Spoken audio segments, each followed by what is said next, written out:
Le jour de l'anniversaire de Brian, son prétendu ami glisse discrètement du poison dans le verre qu'il tient en main.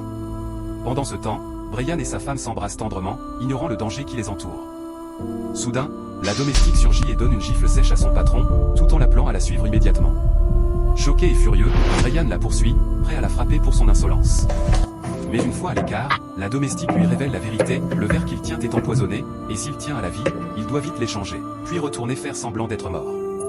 Pendant ce temps, sa femme et l'ami complotent tranquillement sur la suite de leur plan.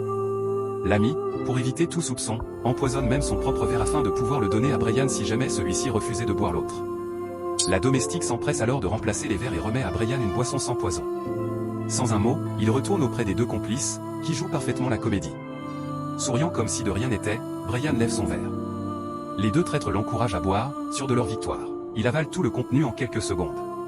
Intérieurement, les deux complices jubilent. Quelques instants plus tard, Brian commence à simuler des douleurs intenses à l'abdomen. Affolés mais ravis, les deux conspirateurs l'allongent sur le canapé, le narguant, dans quelques minutes, tu ne seras plus de ce monde. Puis Brian simule sa propre mort. Les complices, trop heureux, se réjouissent. La femme se précipite pour préparer ses valises et voler l'argent de son mari afin de s'enfuir avec l'ami. Pendant ce temps, l'ami reste au salon, riant bêtement de la soi-disant mort de Brian. Mais soudain, Brian ouvre les yeux. L'ami reste paralysé de terreur. Brian lui ordonne aussitôt de se taire et de ne rien dire à sa femme. La femme revient précipitamment avec une valise pleine d'argent, prête à s'enfuir. Mais en arrivant au salon, elle remarque que l'ami de son mari reste figé, incapable de bouger, le visage décomposé par la peur. Elle commence à s'inquiéter de son état mental, sans comprendre ce qui se passe vraiment. Soudain, Brian censé être mort se redresse brusquement. La femme, paniquée, tente maladroitement de faire semblant de s'évanouir. Mais Brian s'approche d'elle, la saisit et la relève de force. Il la fixe droit dans les yeux et dit d'une voix glaciale, « C'est comme ça que tu me remercies ?